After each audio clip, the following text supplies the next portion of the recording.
Hi, and welcome back to the lab. Today we're going to be using a unique tool that we have in our pro shop here at the ITRC. It's the surface scanner. And more importantly, what this surface scanner can do for you as a consumer as you get more comfortable with changing surfaces.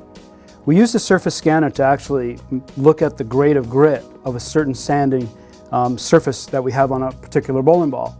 But we can actually chart and measure not only the grade of grit, but how deep those pores are when we're looking for that perfect match of that bowling ball texture to the lane environment. More importantly, what we're measuring is what we call the RA and the RS. Think of it like a car tire, the depth of those grooves on your tire, as well as the spacing between the tread, and looking at how that interacts with the road, while bowling ball texture can interact with the lane environment to provide perfect traction for a given condition.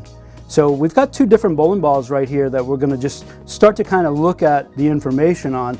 And we've got one that's shiny, and we've got one that's matted or surfaced a little bit, so that we can look at the differences between those numbers and how they're effectively different on the lane. And you'll see how that texture creates a certain shape of motion down the lane. So let's take a look at the shiny one first and kind of go through the whole process of how the surface scanner works and kind of measure that out. So let's go ahead and place this bowling ball on the surface scanner.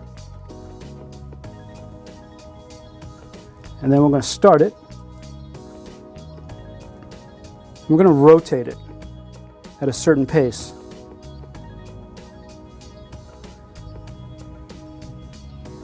So this bowling ball has a grade of texture of 5,208.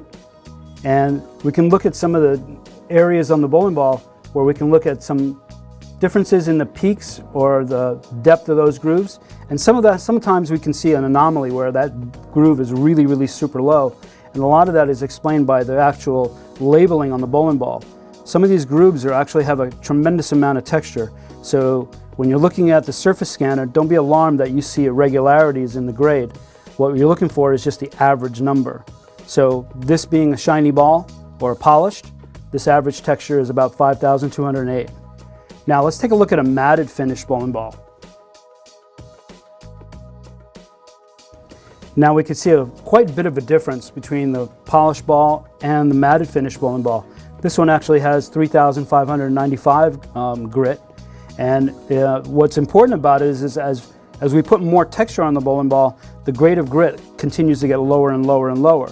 Now let's talk about that RA and the RS like we explained before. We're talking about the peaks or the depth of those grooves and the distance between the two. So in this particular bowling ball, we can see that the average is 8.55 in the grade of RA. So we can look at that information as being how deep those grooves are in this actual texture. Now if we look at the RS, we can look at that spacing in between. We can see that these peaks are just pretty wide in here, and they're giving us some really good traction in through the lane.